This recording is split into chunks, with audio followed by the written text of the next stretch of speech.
Hello, this is Blair Stanislao with the Happy Lion Center. Welcome to our podcast, Mystical and Infamous, where we have playful and easy conversations about anything mystical, getting to the heart of all things strange and weird. Join us in a bit of magical tomfoolery, spreading the alchemy of love and light. And now, we invite you to enjoy the show. So we have this group that meets. You join us sometimes called Elevate Me Now. And we all individually gather together and we meditate. We basically get in the zone and we connect with source.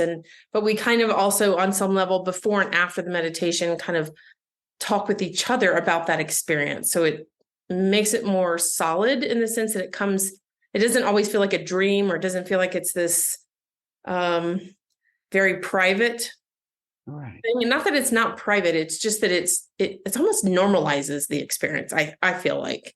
Okay. So anyways, we do this thing, and our group, we essentially help each other through the hard times of whatever's going on in each other's life. And I don't mean that we like sit around and commiserate for hours or, go on shopping sprees. Not that we haven't done things with each other, but this is more about the spiritual growth. That's the whole focus of the group. And our group the other day, our leader, Janelle, when I walked in, oftentimes I walk in a few minutes before it's time to start, and I just get the computer set up and we just start. So there's other people who come a little bit earlier. And so that's essentially what happened is I came in, I plugged in the computer and I looked at her. I was going to say something to her, and she points to this piece of paper that's on her shirt, and it says, "I'm observing silence." And I don't remember what the rest of it was, because I was like, okay, that's fine. You're just observing silence. I won't ask you questions. I did ask her, could I talk to her? And she nodded yes. So I said, well, we should talk about something else later. And that was it. And so then I started the recording, which I will post this up. But essentially, she led our group. So we did the Qigong that we normally do. We balanced our chakras. We aligned the chakras, got grounded, set our protection. And then we went under like we normally do. And she did channel a message. So she had channeled a message before we got there, and she shared that. But then, of course, she oftentimes will break out in light language, and she did that. And I'll be honest, I don't remember what it was because apparently I was not there. But it was really profound for some of the members in the group. And I did talk to Janelle, actually just today, so it was a couple of days later, about why that happened and what her intent was behind that. And essentially, she had gotten through her meditations prior to the meeting that the people in the group were not applying the practices that we do practice in the group, but we weren't applying it in every day. Like we weren't kind of absorbing it into our lives, right? Okay. Right. So I'm listening to her tell me this today, and I'm thinking, okay, I'm not saying that I disagree with that. I mean, I'm not perfect. I don't do it all the time, right? But we do try to hold each other accountable and do try to support each other in that. And it was kind of funny because one of the members is growing her spiritual gifts, which I think is something normal that happens when you do this kind of thing. And so she's kind of like acclimating. So I feel like she is, since she joined our group, I think it was January, February, she's just grown so much. That's awesome to watch. Yeah. Oh, it is so fun. It is so awesome to be a part of. And she's open enough that she's willing to share her frustrations and her confusion and all of that. And it's kind of funny because, part of the spiritual practice is, you really have to, it's not just the idea of it, which this group is filled with very intellectual people, right? Like people with very smart brains and are very active and everything. And so what Janelle's guides did tell her is that we are getting it on a mental level. Of course, that's not a problem. We are practicing, we are getting better, but we're not applying it in everyday life. And I find that really interesting because just prior to the meeting, the night before, I'd waked up at 3:00 in the morning, and there were several factors going into why I woke up, but I woke up and I couldn't really go back to sleep. And so I just got up and started working. I was trying to somebody had asked about doing some sort of therapy meet with me, which I had not offered before. And in all honesty, I misread the comment or the post and thought that she was asking about something that I did do. But then as we had the conversation, I started to realize, yes, I could do that and it would actually work. And I'm completely confident in it. So in my mind, I was thinking, okay, I don't have all that set up. I don't know if I can answer all the questions when she sends them. So she was sending the questions and I was responding to them. And I woke up and I thought, okay, well, I'm going to go take care of this. I'm going to try and get some stuff prepared. So if she wants to do it, that we can do it. And if somebody else wants to do it, we can do it. And so I did that for a long time and I actually worked until the group meeting. So as I'm talking to Janelle today, she actually was, she was telling me things that I need to do to get in better practice of this too. And one of those things was like, well, when you wake up in the middle of the night, what should you do? Well, of course, your body needs the rest, right? Like it didn't help me to wake up at 3 o'clock in the morning, a couple of hours after I went to sleep. So I said, well, and this is my human 3D normal self. Well, what I've found is that even if I get pushed to do that kind of thing, it's good. Like we did a retreat where we were actually there. We performed a session, but we also had a vendor booth and there was a lot of preparation I had to do to be able to go to that. Well, I hadn't done those things. I didn't have all that stuff prepared. And so agreeing to do that event pushed me to do all of that. Right. So by the time we get to the event, I'm thinking, well, I don't even care what happens at the event, because I've done all these things I've been needing to do, like this is great. Just like the conversations with these people, it doesn't even matter if they book with me. Now I have it prepared for the next person who's going to wind up, contacting me. And she said, no, what do you do? And so she was telling me, you can get up if you have to get it out of your system because my mind wakes up really fast. Right. And that's the problem that keeps me up. I know it spins. Mine goes this way. Yes. And she said, well, get up and write it down. And then as we're having more conversation, she tells me something that I'm going to do. And it's better than to get up and write it down because I have such a tendency to let the mind go crazy that if I were to get up, I'd have to put my glasses on. I'd have to turn a light on. I'd have to write on paper. And then I'd have to be thinking about it. Not that I get all that uptight about spelling, but if it's not written the right way, then I got to fix it. And, and then essentially that would just be like, a snowball effect. But she said to me, she does this thing called the Subconscious Study Center. Have you heard us do that? Have you done that with us at all? No. Subconscious. It's really neat. She came up with it and it feels like a meditation that we have an introductory recording that you can get on the website.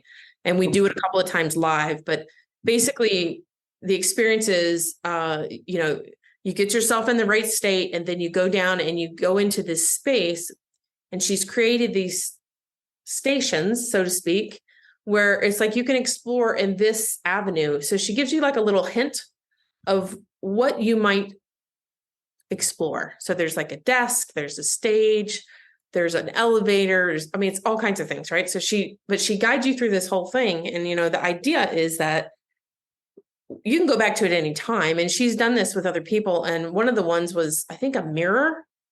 This is interesting to me, but I don't think I'm going to wind up doing it. But you were supposed to notice something about your body that you wanted to change.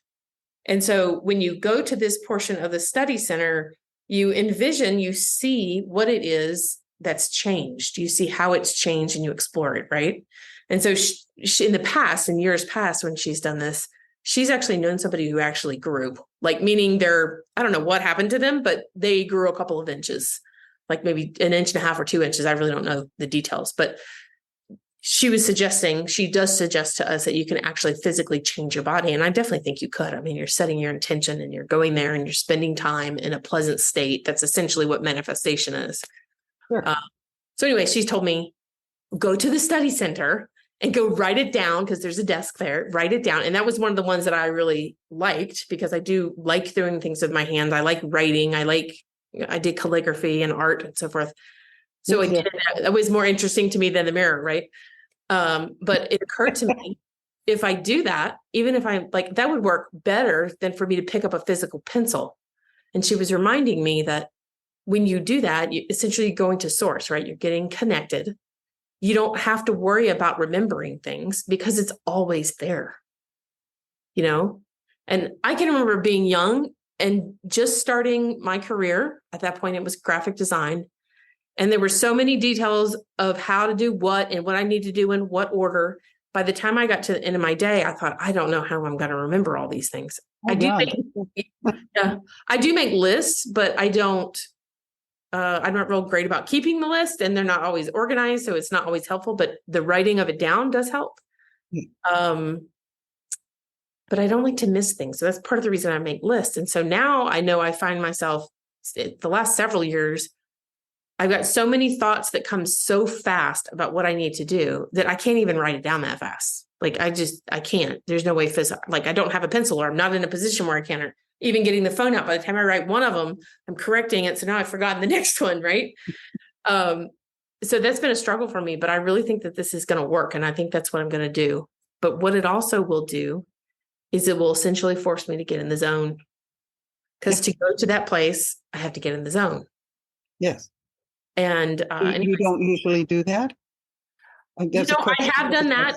I have done that in the past. I can't say that I do it all the time. I know that's what I should do. And it's kind of funny because when I did it in the past, it was not intentional in the sense that I think at that point in my life, I wasn't thinking, oh, I'm going to go talk to Source, or I'm going to talk to God, or anything like that. It was just, I knew that I had to be in a certain state, meaning I had to be feeling and thinking clearly, relaxed, kind of, not feeling threatened or like anything was going to happen. And then it would come. And actually, being somebody who got a degree in art, I had to learn how to essentially turn on the creativity, especially having a job. And a lot of people, especially people who feel like they're not creative, they oftentimes really think like that's this unsurmountable task. It is a skill that I learned. I learned that I have to get in that state, that I have to be open. I can't be judgmental of whatever happens. No. And it always turns out perfect, right? It always turns out well. Yes. And so I think that experience with art has taught me, first off, there is a physical practice that's involved in getting yourself into that position. It is a receptive thing that you have to be open enough to receive it, and that it's always there. Always. Yeah. And it's the same thing as a connection to God or Source or your higher self or whatever it is you want to call it. But basically on our group, she basically told us that, whatever she's getting the channel from is telling her that we're not doing it in a practical application enough. Yeah. That makes sense to me. And I know that's true for a lot of people. And I say that because I talk to a lot of people, especially one-on-one in my business. But it's like people gather a lot of information thinking that is it. No, that's just information. And then you get to decide how you're going to use it. And you get to decide which things to use. A lot of people can't prioritize. Yeah. A lot of people in our day and age cannot prioritize. There's just so much stuff. It overwhelms. They don't know where to begin. And that's where that whole focus and going in the zone, if you want to call it that, but that ability, and it's a gift, it's a skill set that's learned, but it's a gift, is all about focus. You take whatever's out here, and that has to wait. It has to wait its turn. I don't care how many messages you send me. You wait your turn. I'll get back to you, but you will wait your turn. And then you focus. And I know that this Richard Rohr that I refer to a lot is called contemplative prayer for him. For other people, it's called, with Thich Nhat Hanh, it would be mindfulness. Right. So there's a lot of different ways. I like to use the word focus because most people understand that word, not contemplative or mindful, but they understand focus. And it's hard. It's hard for people. And to learn to sustain it is a trick. And that's the skill that you learn, I think. You practice it, yes. Yeah. And you get good at what you practice. Mm-hmm. And if you don't practice, you get good at not doing it. Yeah. And I keep hearing Janelle, I mean, I've heard it other places too, but Janelle often says, anytime which happens a lot in our group, we oftentimes somebody will be talking and, other people in the group can hear it. And then we're just almost kind of waiting for the one person, whoever it is, whoever's going to speak up and say it and say, essentially, you need to quiet your mind. Right. Yeah. But how do you do that? So one of those, things is to do something with the physical body. As you were talking about them. Yeah. Yeah. As you were talking about what it kind of feels like or ways you might describe it. The first thing I thought of was just because I've been doing hypnosis, when you're under hypnosis, essentially you're right above the state where you're going to go to sleep.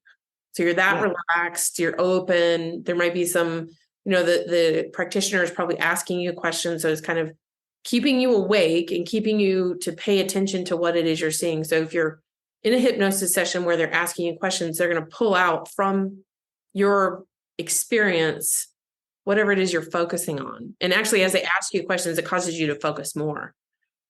What it feels like is like a dream where, you think, oh, well, there were people there, but they didn't have faces, or there were people there and they were doing these things. I don't really know who it was, that kind of thing. So it's like the background information that may be assisting the situation, but whatever it is you're focusing on is the thing that's clear.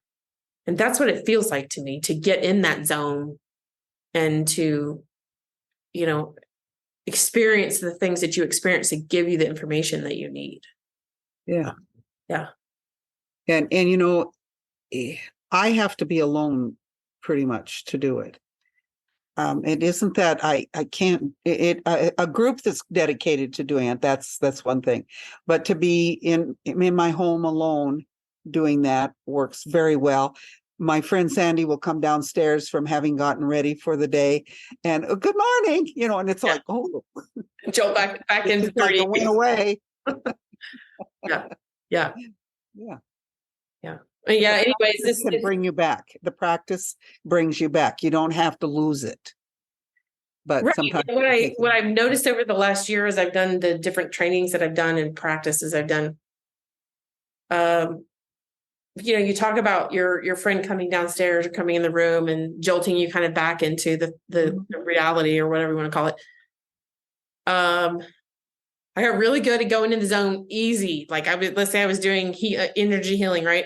And I was totally in the zone. We were doing something and I was doing it because I was working at home. So, and the kids were home for the summer. The door would be closed. We'd be doing our stuff. And then sometimes they weren't trying to be obnoxious, but somebody would have to come in the room, right? They'd come in the room and my normal personality was like, no, you can't be in here. Like we're not, but what I found was that I could easily go out of it and kind of quietly deal with a person. Yes. Let them leave and then get back in the zone. And as long as you don't enter into the feelings. Yeah. Right. Well, blow it wide open. Right. I didn't have that. It wasn't like this emotional situation, but it was, they weren't trying to cause me a problem. They weren't intruding on their space. Yeah. Well, they just needed to get something is really what they needed to do. So they weren't even interacting with me, but it was a disruption. But it was really interesting to see that I could go out of it and come right back into it. It's interesting too, in that whole thing, how there can be a disturbance only by a presence, another person's presence. I don't know how far out our thinking, our visualization, our whatever it is that we do in there, I don't know how far out it goes from us, because all of a sudden you could be interrupted over here because there's some kind of thing that changes the air. Field, yeah. Yeah. And I think when you're in that state, you may be, I don't think you're hyper aware, because I've seen, I think sometimes the goal of yogis or what have you is where, they say like they meditated for 10 hours or something, right? Ridiculous amount of time. It is amazing because, stuff's still happening, right? Their body's still going to have to go to the bathroom. They're going to have to eat, but they're not doing that, right? So they're able to maintain that focus. So that's mean, it's not very practical. Most people are not going to meditate for 10 hours, right? But it is possible, and it's really, I think it's a testament to their ability to stay in that space. Mm-hmm. It happens to me when I'm writing. I never did writing. I mean, I journaled years ago for different things. Most of those journals, I think I threw away. They were just really pithy. Who wants to read about what you do every day? Nobody. Not even me on myself. But I fell in love with this writing with it started out with my brother and my sister about a book we all read. And Bud wasn't too successful about working it with us. He seemed to think he needed to make an opinion. Lois and I just wrote whatever that chapter was about. I think it was on decluttering. Uh-huh. So we were doing this. And we finally got finished with the book and just sort of dropped it. And then I came back. I enjoyed that writing. And I came back to that. So were you just summarizing?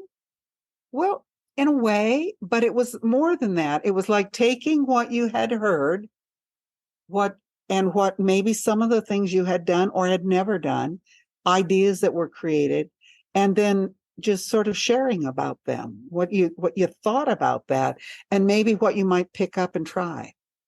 And like I said, Bud didn't kind of get the hang of that, but he's a wonderful writer. But boy, this part was just really off the. It just didn't work for him. But Lois and I loved it. Now she writes every day, and she was journaling all the time, and so I came back to that after a few months, and I said, Lois, would you like to do that with me each day? We could write, just exchange our journals, because we didn't comment on them. If we did comment, it was in the email. It wasn't a critique of whatever we were writing. Mm-hmm. And so that's where in my writing, it was like ever so often, it just sort of goes into a free flow.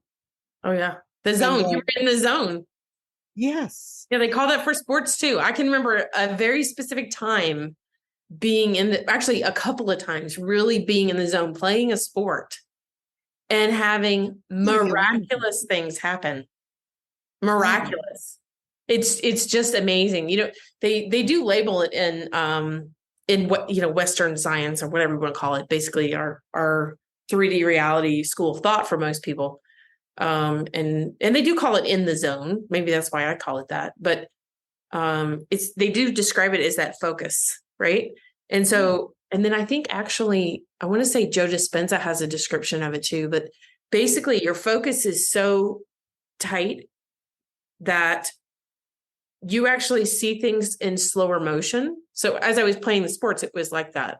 I can remember a time I was, I think I was on second base playing a softball game. I was an adult by then, and I didn't play very much softball, but I played softball this one time, and somebody hit the ball, and the ball was going somewhere that they were going to try and get me out. Like I was being told to go ahead and go through third.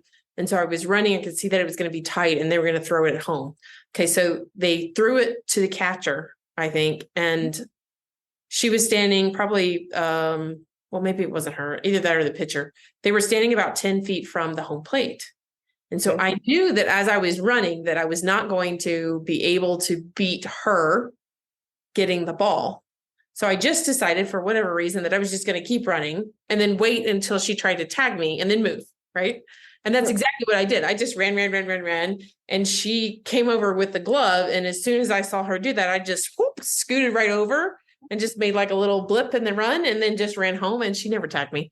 And everybody thought that was like the greatest thing, but it was, I swear it was like slow motion, and there wasn't a whole lot of thought to it. It wasn't really emotional, and it happened really fast.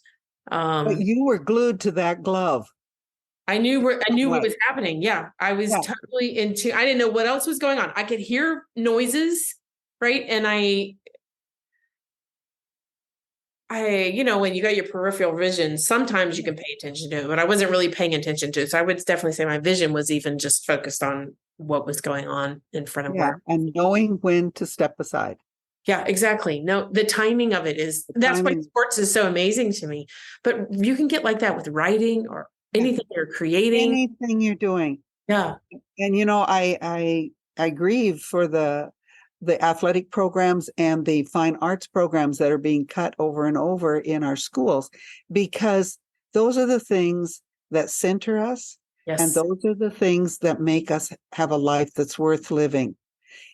We live to do those things, whether it be an art project or a cooking project or a sewing, crochet, and or hiking or doing some swimming, doing some activity that is a love. Yeah. It's Because when you different. get in that state of love, then Yeah. you're right there. And it's you.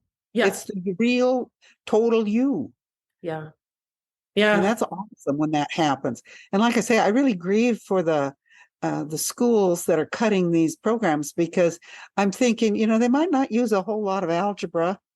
They might not really care about what happened in history, Yeah. but they will care when they are 50 or 60 and haven't developed this love because it was never introduced. Yeah. I think it's harder to develop even actually, it's kind of interesting you say that, because this group, this person who was distressed by her, essentially she's growing herself spiritually, and she's very intelligent and very quick and very analytical, and so she's like analyzing the whole time, but yet she's doing this spiritual experience. Well, she's raising her vibration and she's having a hard time adjusting to that higher vibration. Yes. And so her spirit guides told her that she needed to take a break. They actually made it more difficult for her to access them the way that she was accessing them, Sure. telling her that she needed to take a break. Everybody in our group said, you need to take a break. And then Janelle, who wasn't there at the time because she wasn't discussing this with us, also said she needs to take a break. And so she knows she needs to take a break. And I said to her, so what are you going to do? And then she starts talking about how she's got another emotion code this day and that day, and she's got to be prepared and hopes it comes back. I said, so you're not going to take a break? And I started today too. Same thing. So are you taking a break? Yeah. So it's important. And it's important. those loves that, and Yeah. just resting in what maybe what we've grown in, just resting in it and appreciating it, because at some point we need to do that. It isn't just about attracting and developing and changing. It's also about appreciating, being thankful for the gifting that we have, because we only have today. Mm-hmm. So we can want to be raising our vibration. We can want to have a new frequency. We can want all those things, but what does our higher power want for us? And are we really working at this relationship, or are we just accruing for ourselves? And when that is happening, generally our ego is kind of like roaring. Right. That's exactly right. And that's what actually she's gotten it from several different places. Mm-hmm. And we all do, right? No, I'm like that. Yeah. And actually, it's, as we're talking about that, it kind of pulls to my attention the trickiness of the mind, in the sense that, our 3D world, our life, our reality with people, we need our mind. Our mind helps us to function in the world. Our society celebrates intellectualism, right? Sure. Jobs requiring that kind of thing. And so when you've got somebody who really, first off, has a sharp mind, but also really enjoys that, like using the mind and all that, it's almost like, I say that because I know that I enjoy that kind of stuff too. So it is hard for me too. I wonder if it's almost a little bit harder because it's so accepted in the 3D, but yet there is a very distinct difference between getting excited and intellectually stimulated by something and experiencing it. It's almost like talking about love or writing about love, but until you are bathing in it, right? Until you're experiencing it, do you really know what love is? You know what the idea of it is. Yes. Yeah. And there are so many facets to any of these things that we grow and mature in. There's so many facets right. that we think if we gain this one little piece that we've got it. No, that's the beginning. And then maybe we get another little piece, or maybe there's a little piece to remove that may, who knows? But the many sides to it need to be appreciated because they come from us. Mm-hmm. But it's funny because Janelle said to me, and then I did tell this person in the group today when I saw her. I mean, I knew this too. It's not that I don't know this, but to say it out loud is something different. Yeah. So she's having these, what people would call blocks or whatever. She's having these road blocks or obstacles to get over to deal with this situation. And in our work, we know that all of our blocks are coming from inside of us, right? Like we're the ones putting it there. And so it had come through that this was largely based around her ego, meaning the 3D representation of you here, right? And she knew that. But Janelle said to me, she said to me about this other person, you do know that's her higher self getting in the way. Mm-hmm. And I was like, yeah, I know that. But that comes to me from, it's not from this spiritual stuff. It's from being a child and understanding what was told to me was God through all of the people that I met. Okay. And so what I understood about God was that he knew all. So there's this master, and I say he, right? Whatever you want to call it. There's this intelligent source that is organizing everything, is what it felt like. And I knew that if there was somebody who was something that was organizing everything, then to think that this entity, whatever it is, doesn't know what they're doing, to me was a little silly. So like, why would I be questioning it? I don't know what's going on with everybody else, but there is an energy that is aware and there is structure to things, right, in the world. And for me to be questioning something that's, some sort of part of my life, if I truly believe, this feels like faith, right? If I truly believe that there is this presence that is aware of everything all the time, then is not everything perfect? And do I really need to worry? Right? So that idea comes to me from that I learned in my childhood, and not necessarily that somebody told me that it was, your higher self or what have you. But right. Yeah. I think we tend to forget that. And it's really kind of good to go back to the basics. Yeah. Because those work. They really do. We get caught up in all this, and it's exciting and it's fun, all of it. And it's wonderful to have other people to share it with. Yeah. I mean, for a long time you think you don't have anybody, and then you get some people, you get some bodies. Yeah. And it works, and it's nice to share. But bottom line to the whole thing is, who am I in this? What do I really know? What do I really believe? And am I in relationship, or am I doing this alone? Yeah. Because it gets fun, and you get in the zone, and you're really going at it, and it's really cool. And then you kind of come out of it and you think, oh, okay, that's it. Or at least that's been an experiences of mine. No, I totally agree. And that was actually what she was frustrated about, is she was totally in the zone, getting all the stuff. And then she was interacting with other people, and they were not giving her the same kind of feedback that she was getting from her, whatever she was connecting to, right? Like she was getting really positive feedback, and then she communicates with other people. And then there's basically a shift in energy, a big shift in energy. And she felt defeated, and she felt like she can't do this. And it's an emotional thing. Right. Yeah. And, I just had to encourage her that, and I think this is also something I learned very well a long time ago. Can't say I'm perfect at it, but I do believe it 100%, because I believe that everything is organized in the way it's supposed to be. Everything's happening the way it's meant to happen.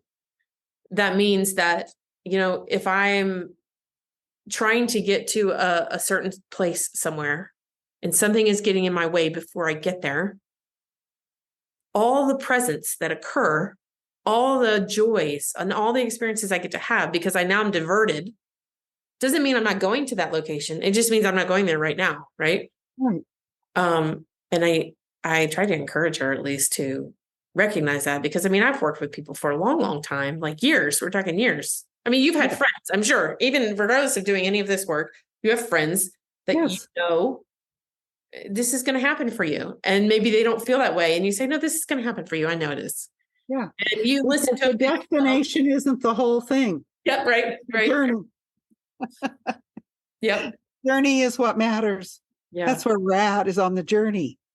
And if we get to the destination too, sometimes, maybe many times, maybe once in a while. Or maybe you get to a better one than you thought of. Or you get diverted. Yeah. You get to go to Cairo instead of Germany, you know? Yeah. Yeah, I think that's the difference between people get really frustrated. I mean, we're just talking about travel, you know, they're frustrated on whatever path they're going on, versus people who are okay with whatever happens. And the shift in people that happens because they have that different mindset is just, it changes their whole essence. You kind of want to be around the people who are happy, you know? Yes. Yes. And, you know, sometimes it's people get going on that life path and they don't have other people journeying it with them. And you go to turn and talk to this person, or you go to turn and talk to this person. And it's like, okay, how many uh-huhs do you get? Well, that reminds me of, well, I mean, it's, to me, that's it's a early on, and continually, it is a lesson in recognizing when to let things go. Yeah. When to realize, you know, this person was here for a season of my life, maybe not forever, you know? Yeah. And it's true. I mean, and being willing to just enjoy that, not regret it. Yeah. There's a lot of guilt going on with people, and there's a lot of I wish it could have been this way, or I should have done this. No, we all have decisions to make around that, and just appreciating and loving it. You know, I went to Wolf Point this weekend, and we placed my grandson's ashes in the earth, and at this little out on the prairie in this little cemetery. And you know, going back, I had a lot of memories, just wonderful memories about my being a young wife and mom, and had wonderful in-laws and family to be connected to. I'm still connected with them. But we went into the little church there, which is where I ended up with this piece, this lovely bruise.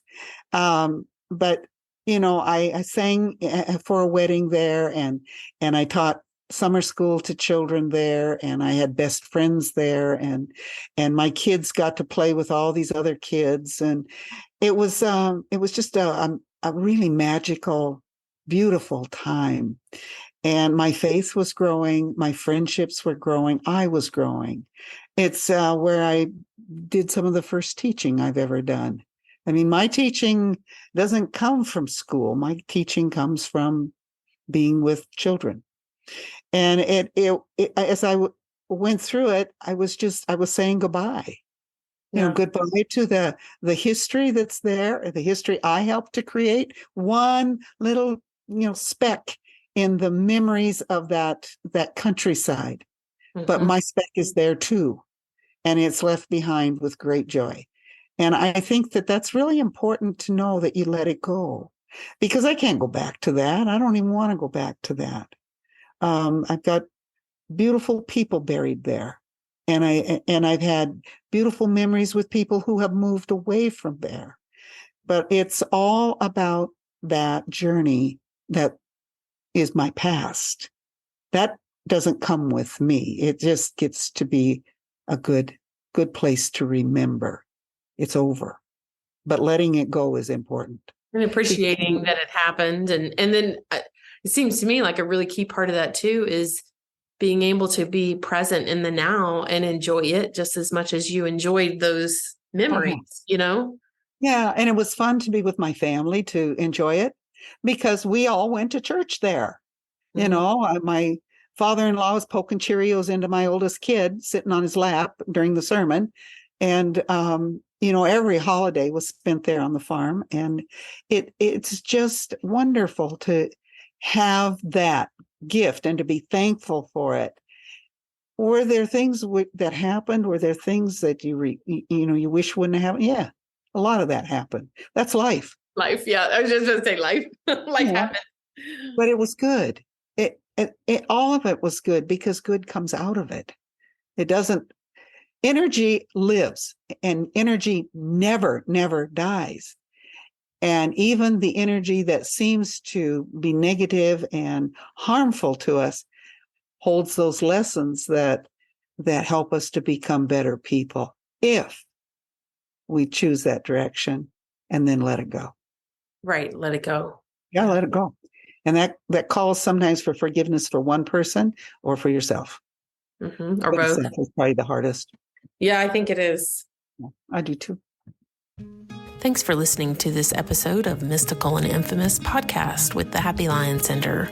Send requests for topic discussions, questions, and comments to podcast@happylioncenter.com. That's podcast@happylioncenter.com.